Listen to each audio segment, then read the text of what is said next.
Hi, thanks for joining us for another episode of Patrons and Partnerships. Today we spoke with Andrew Persons, the director of the City of Gainesville's Department of Doing, about Imagine GNV, the update to the City of Gainesville's 10-year strategic plan. Andrew has over a decade of experience in urban planning, public policy, design, citizen engagement, and land development, working for both city and county governments. Make sure to check out the description of this episode for links to the content we discuss.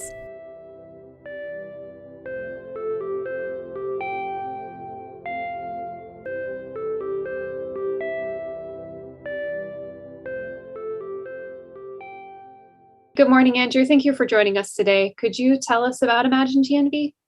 Sure. So Imagine GNV is the latest branding for the city's comprehensive plan. The comprehensive plan is essentially a blueprint for communities here in Florida. Each community basically has to have a state mandated comprehensive plan, which guides growth and development, public investment, the look and feel of communities throughout Florida. Imagine GNV is the city's comprehensive plan, and it's a little bit different than what we've done in the past. How did Imagine GNV come to be? What started it? The current work on it actually started back at the very end of 2019.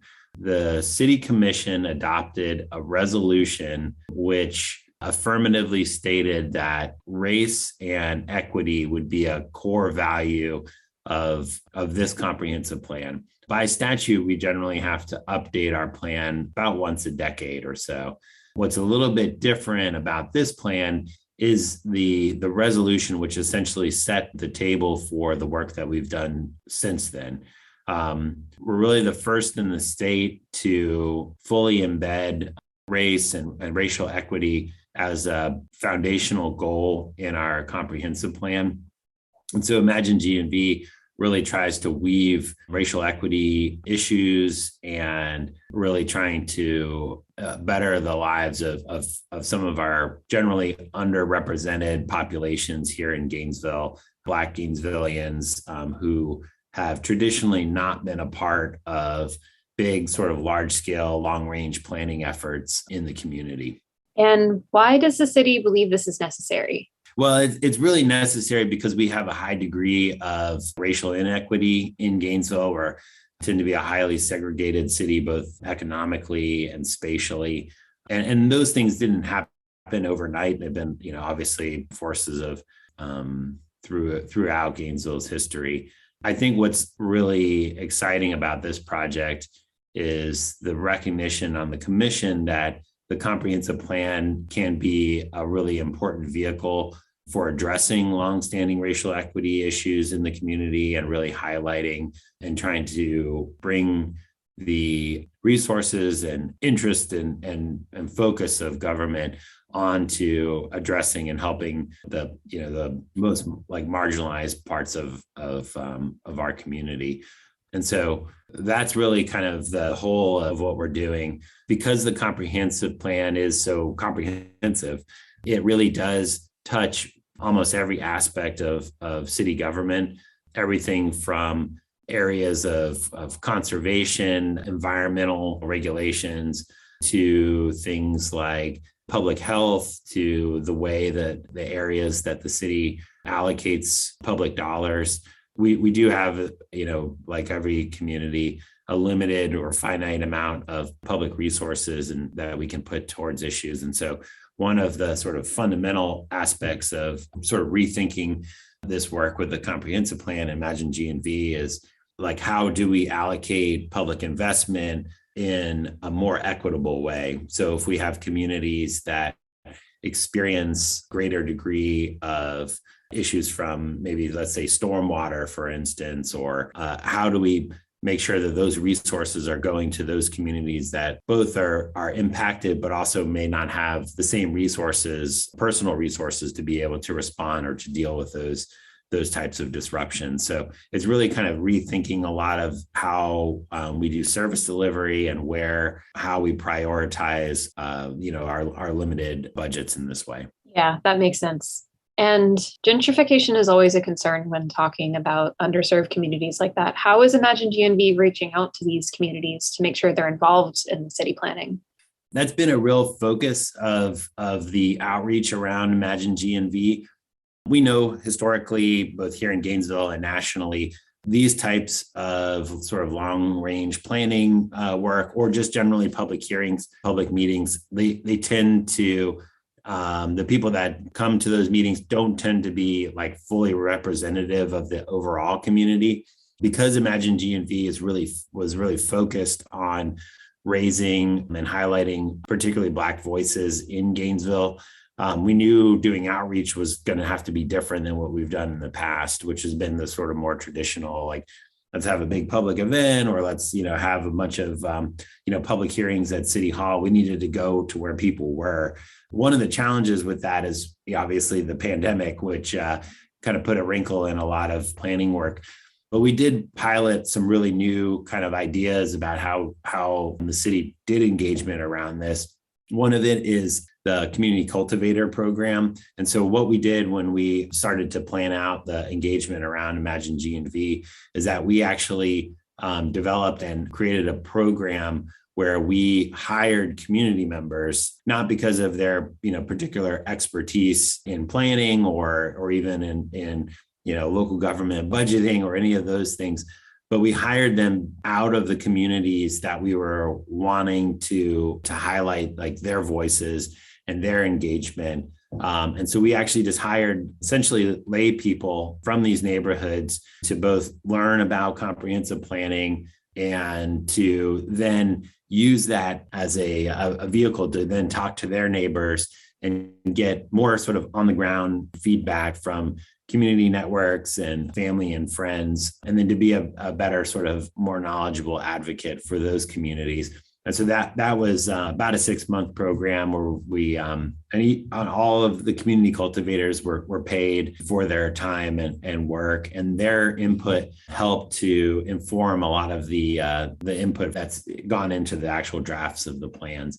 We also had several listening sessions with focus communities where we talked about housing equity, social and environmental justice concerns, as well as just talking about comprehensive planning in general.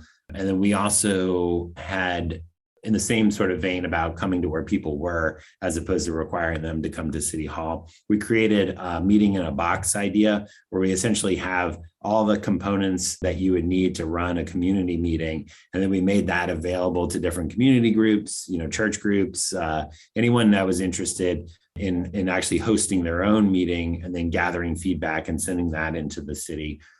So we did a lot of sort of out of the box engagement, some of it because we wanted to do different than what we had done before because this is a different plan, but some of it obviously was responding to the pandemic during that time as well. Currently, we have all of the draft chapters on a website, the Imagine GNV website, where anyone can go and actually comment live on any aspect of the plan, and that's all captured through this website. And we're using that to then update the plan as we go and incorporate feedback from neighbors. Yeah, I did take a chance to look over the draft chapters currently, and they're pretty interesting. It looks like you got good feedback from the community when you were developing it. Yeah. Is Gainesville happy with the engagement that they got from the communities? Was the outreach successful in your opinion? Yeah, I mean, I think outreach is not and especially with something as sort of large and complicated as a comprehensive plan, it's not something that sort of has a start and end. It's just more of like a process. And so, like, one of the things that we're trying to do with this plan that's been different from past plans is really kind of built in implementation and monitoring of like how we're doing on the goals that we're setting. And so that's going to be the sort of next step after the plan's adopted. We'll be working on standing up like a public facing dashboard that folks can see how well we're doing, so we can make sure that this is not just a plan that just goes onto a shelf somewhere, but that's something that, is continually being monitored and worked on. So you can keep the communities informed. Exactly. And is that where Imagine GNV is today, just in the draft stage? We're in the draft stage. We're working right now. We had a workshop with the city commission earlier this year, and we've been working through the draft chapters right now with the city's plan board. And we're working on essentially finalizing the plan based on feedback that we received from our boards, and as well as the feedback we've received from the website and from all of our various outreach efforts. And then we'll be producing that final plan and then taking that through the actual formal adoption process of the city. And what's the timeline on all this? How long is the implementation timeline for Imagine GNV? So we anticipate going through that formal adoption process later this year and have the plan, in place going into 2023.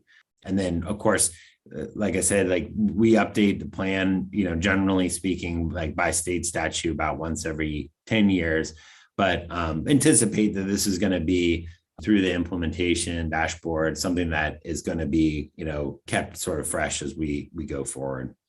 That makes sense. Where can people find the information on Imagine GNV, and how would you suggest that residents get involved? So we actually have a website. It is www.imaginegnv, that's gnv.conveo, konveio.com. And there you can go see all of the drafts, learn more about the plan, provide any feedback. And what's cool about this website is you can really kind of delve in and provide direct comments on the actual language. And it's captured by the website and sent to staff who are working on the various chapters. And like the chapters, just for everybody listening, they include an overview chapter about Gainesville today, where it talks about the history, why we're doing this on why the plan is centered around racial equity. Covers a chapter about education, a chapter about cultural identity, chapter about transportation, environment, health and well-being, the economy, the actual city government, housing, and then development. So all of those things are represented in different chapters in the plan. So if any of those things are of interest, then that's the place to go.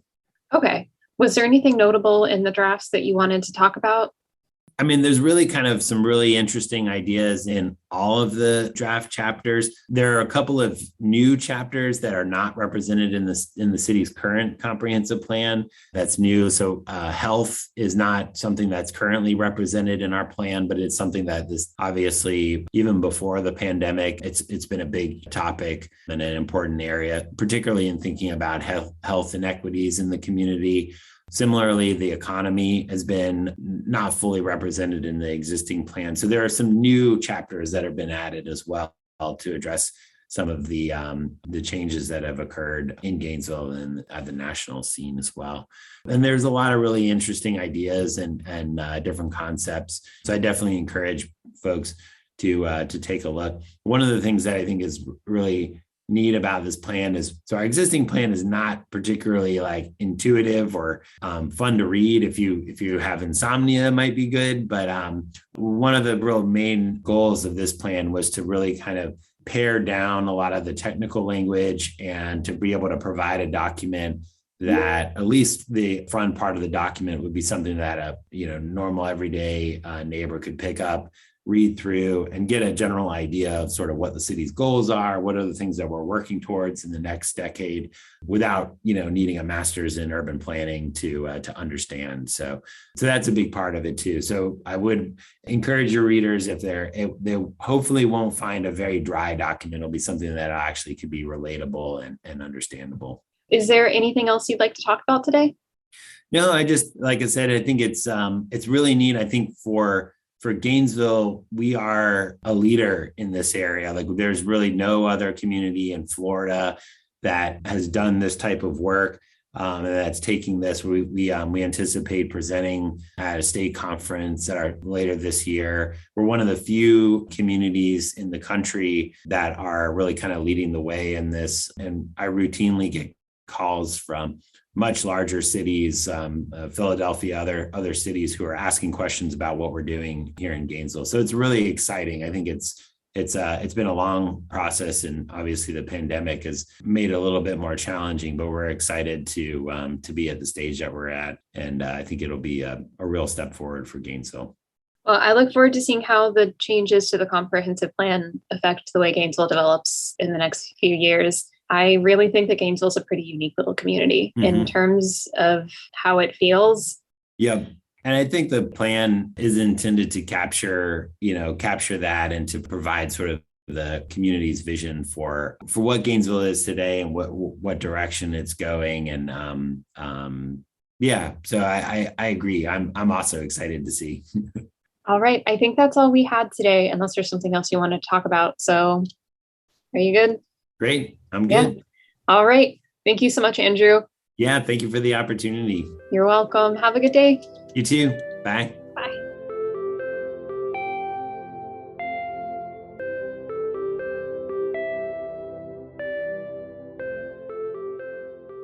Thanks for listening to Patrons and Partnerships. If you know of an individual or organization you'd like to recommend for an interview, email us at lpsfprogram@gmail.com.